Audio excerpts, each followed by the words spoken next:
ज्ञानेश्वरी पठण अध्याय 15 ओव्या 476 ते 500 श्लोक 0. तया एका नामक्षरू एरा ते म्हणती अक्षरू इही दोहींचे परी संसारू कोंदलासे आता अक्षरू तो कवणू अक्षरू तो की लक्षणू हा अभिप्राय संपूर्ण विवंचुगा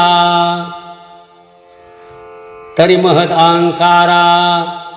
लागून या धनुर्धरा तृणांतीचा पांगारा वरी पैगा जे काही साने थोर चालते अथवा स्थिर किंबहुना गोचर मनबुद्धी सीजे जे तुले पाच भौतिक घडते जे नामरूपा सापडते गुणत्रयाच्या पडते कामठाजे भूताकृतीचे नाणे घडत भांगारे जेणे काळाशी जू खेळणे जी ही कवडा जाणण्याची विपरीते जे जे काही जाणिजते जे प्रत्यक्षणी निमते होऊन या आगा काढून भ्रांतीचे दांग उभवी सृष्टीचे अंग हे असुभव जग जया नाम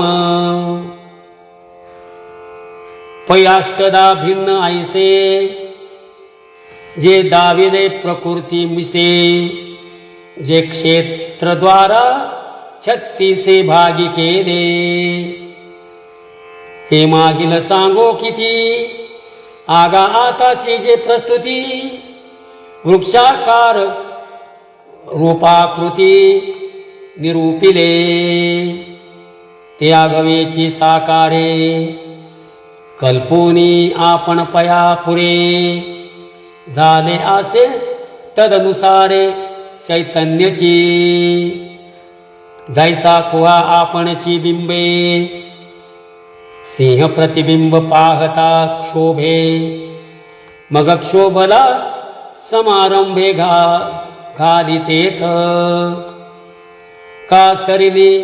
असतची असे का सलिली असतीचा असे व्यमावरी व्यमबिंबे जैसे अद्वैत होऊनी तैसे द्वैत घेपे अर्जुना गा या परी साकार कल्पोणी पुरी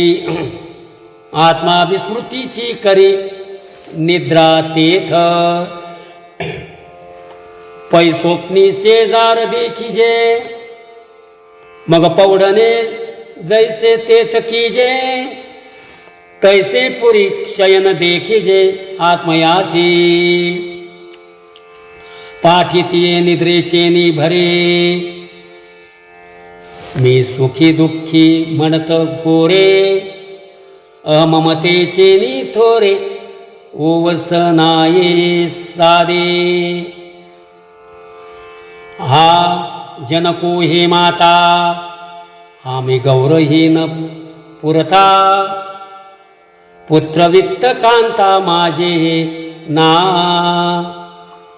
ऐसिया विंघोनिया स्वप्ना धावत भवस्वर्गाची आराना तया चैतन्य नाम अर्जुनाक्षर पुरुषुगा आता ऐक क्षेत्रज्ञ येणे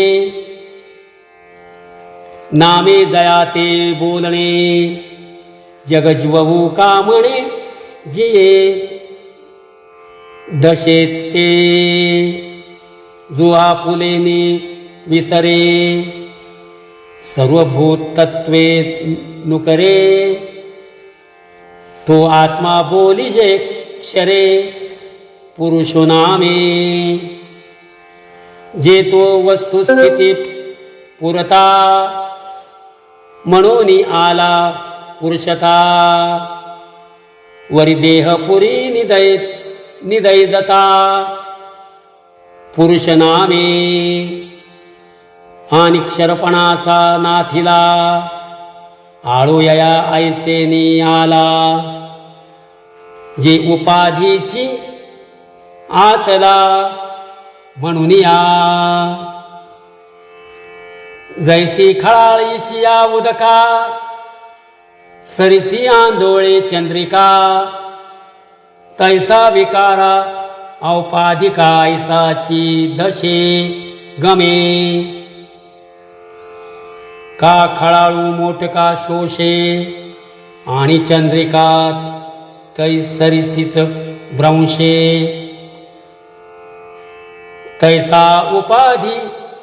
नाशिन दिसे उपाधिकू ऐसे उपाधीचे निपाडे क्षणिकत्व या जोडे तेथे खोंकरणे घडे शर हे नाम राम कृष्ण हरी।